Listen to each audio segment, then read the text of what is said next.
Joy Ditto, President and CEO of the American Public Power Association, and welcome to Public Power Conversations. October is Cybersecurity Awareness Month.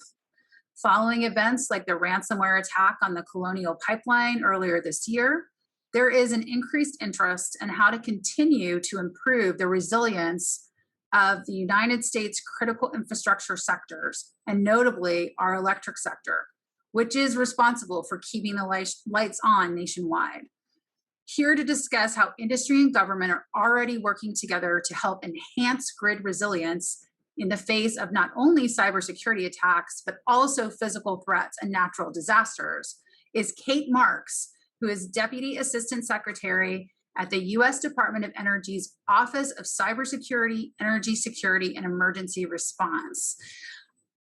Kate has extensive experience in energy policy and stakeholder engagement, having previously worked in DOE's Energy Policy and Systems Analysis Office. Prior to joining DOE, she served as Managing Director at the National Association of State Energy Officials and as Director of the Energy Program at the National Conference of State Legislatures. Oh, that's a lot, Kate. And your title and your organizational name alone is a mouthful, but you do such great work and we work with you all the time. We're really excited to have you here. Just thanks so much for joining us. Well, thank you so much for having me, Joy. It's really great to be able to talk to women leaders in energy. And so, happy to be here today. And yes, we do work together quite a bit. So it's great to be able to talk about it. Awesome. Well, I have some questions to guide our conversation, but we're free to wander off and take us wherever the conversation takes us to focus on cybersecurity and cybersecurity awareness. So we're going to go ahead and get to it. So why is the issue of cybersecurity important for public power utilities and the energy sector overall from your perspective? So I think that's an excellent question. First, why we're so concerned about cybersecurity is because energy powers and fuels our daily lives.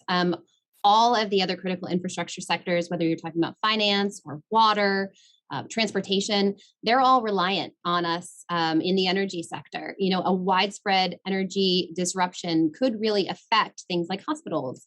It could affect our emergency services and, government operations. So because of that, we know that the U.S. energy system is really a primary target for our adversaries. They're continuously trying to disrupt our energy supplies and our economy and our daily lives. And we know that this is also possible to have devastating impacts, across our economy and national security. So cybersecurity has really been a topic of priority for some time. But the threat landscape is really evolving. And so it's really important that we, kind of take a look at broadening our scope, looking at some of the, new integrated technologies, looking at new resources, looking at the ways that our cyber adversaries are trying to, change the way that they come at us. And so I really think that really being able to think through this, with you all on the industry side, with all levels of government, with this increasing, frequency and sophistication of cyber attack is going to be critically important.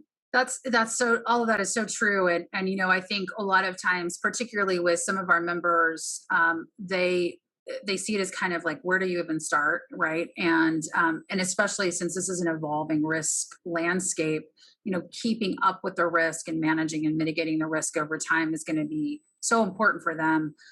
So, honing in a bit though on the Department of Energy's role, what do you see specifically is your role in helping to mitigate the risk of consequential cybersecurity attacks to critical energy infrastructure? Why don't we dig into that a little bit? Sure. So we play two major roles. We're focused on preparing for the types of disruptions that we may see. And then we're also, stood up when there is a disruption to respond. But there's kind of a place in between there where I like to think about us being able to better mitigate and maybe even avoid some of the impacts from a potential disruption. And so, how do you buy down the risk, if you will? So we serve as the sector risk management agency for the energy sector. And in doing so, we work across the interagency. So we work with all of the government agencies that have energy equities, people who are working with us to, help with the security and resilience of the energy sector. So the Department of Homeland Security, FBI, and FERC. And really making sure that we're all coming together to work with you all on the electricity side. I know that as part of the Electricity Subsector Coordinating Council, one of the executive leadership members there, you are fully aware of the work that we're doing with the ESCC to really engage, make sure that we have, collective preparedness, collective response means in place so that we, can really kind of build that relationship and think about the ways that we can buy down that risk together through analysis, through different types of tools and technologies. And then, when something does occur, we're sitting down probably on the phone multiple times a day in order to really remove the barriers to restoring power, and then really thinking about that longer term recovery. Yes, that's so true. And the work that we've done over the years, particularly the last 10 or so years on developing that partnership, and also DOE has been a great partner in terms of identifying some tools and technologies that we could potentially take advantage of. I think of CRISP, which is a kind of a sensor-based program to understand what's happening on our critical infrastructure part of our grids, our operational side of our grids. And that's been a great sort of pilot program for some in the industry and looking to expand some of that knowledge. And we really appreciate that partnership and see a lot of that happening as we speak. So really appreciate that. And kind of maybe in my next question, want to delve into kind of that difference. And there's a lot of, I see this in other parts of our sector too, but there's a lot of words thrown around sometimes. And if you're not in the industry or you're not working on these things day to day, you don't necessarily understand the differences. And I think this is one area where there's sometimes a misunderstanding, or maybe just not an understanding at all of the words. So because we hear a lot about IT versus OT, enterprise versus operational, and various risk mitigation strategies to address sort of the IT or enterprise side versus the operational segment of our digital networks that really create this potential vulnerability. As you know, they create a lot of important things to help our industry move forward, to integrate things like renewables, but they also create this risk, right? It's kind of a yin and yang. So what does DOE consider important to sort of understand about the IT arena versus the OT arena? And, what are kind of the similarities and differences there? Sure. So, I think it's really important to think about exactly what you said, those differences, which are, the enterprise versus kind of the operational impacts. We are seeing a lot of convergence, though. When you think about everything being connected to the internet, we certainly recommend that, IT and OT networks are separated. And I think that there's a lot of good best practice on doing that. But I think that, it's still a major security issue, because when you think about the operational networks, being the ones that manage and automate and measure and regulate all of these physical processes that it takes to, move fuel, move power. You really have to be a little bit mindful of the fact that any compromise of those systems, could have a devastating impact. And so we're really looking at some of the solutions, as you mentioned, things like the CRISP program, that sensor program, so that we can do a better job of really, being able to have that visibility into the cyber attacks on those systems. We can better detect, better mitigate, and then maybe even respond in a way that allows us to kind of keep the lights on, if you will. That's a great point. And I think on the IT, the enterprise side, which is sort of the billing systems and just your website, right? If you have an attack on those systems, ransomware attack is an attack on, your billing system potentially, or, and so is a distributed denial of service attack. So you can still have consequences to those types of attacks that are on your enterprise system. And so what we've told our members is, really understanding what you have in the first instance and who maybe is helping you run your networks is a really good place to start, in terms of understanding what that risk profile is, kind of that cyber, and then you can develop your cybersecurity maturity from there. We do still have members who are operating their grids electromechanically, sort of no digitization component, but they still have a risk on their enterprise side potentially. And they do eventually, most of them probably want to move into digitization of their operational technology because of other things that are important to their customers going forward. So I think there's a strong opportunity to bake in the cybersecurity for those folks, as well as really enhance the cybersecurity on both sides. Like you said, they're Right. both important. It's just sort of managing those risk profiles slightly differently, perhaps. Well, and I don't know if you thought, Joy, we did just release an updated version of our cybersecurity maturity model. Yes. And that's a really good starting point for assessing the cybersecurity posture. And it looks across both IT and OT.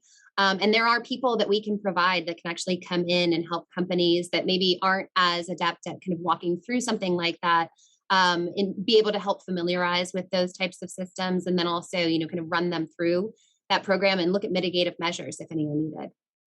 That's a great reminder. And one of the things that we did with some initial work with DOE was to develop a scorecard for our members to look at their cybersecurity maturity through the lens of what you all have done at DOE to develop that model.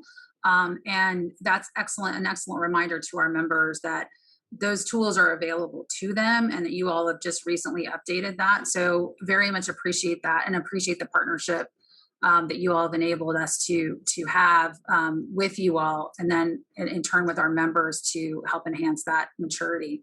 All right, well, I think we're going to wind down pretty soon. I think we're getting a little short on time. So let me just jump into, what do you see as the most important things that electric utilities, including public power utilities, can do to mitigate cyber risk, especially given the evolving nature of the threat that you discussed at the beginning? Sure. So, I mean, I think at a very basic level, it's ensuring that you're kind of looking at some of the baseline standards that already exist in the industry. I think that's an easy one, and then also, I just mentioned the C2M2 model. I think being able to really assess your cybersecurity posture.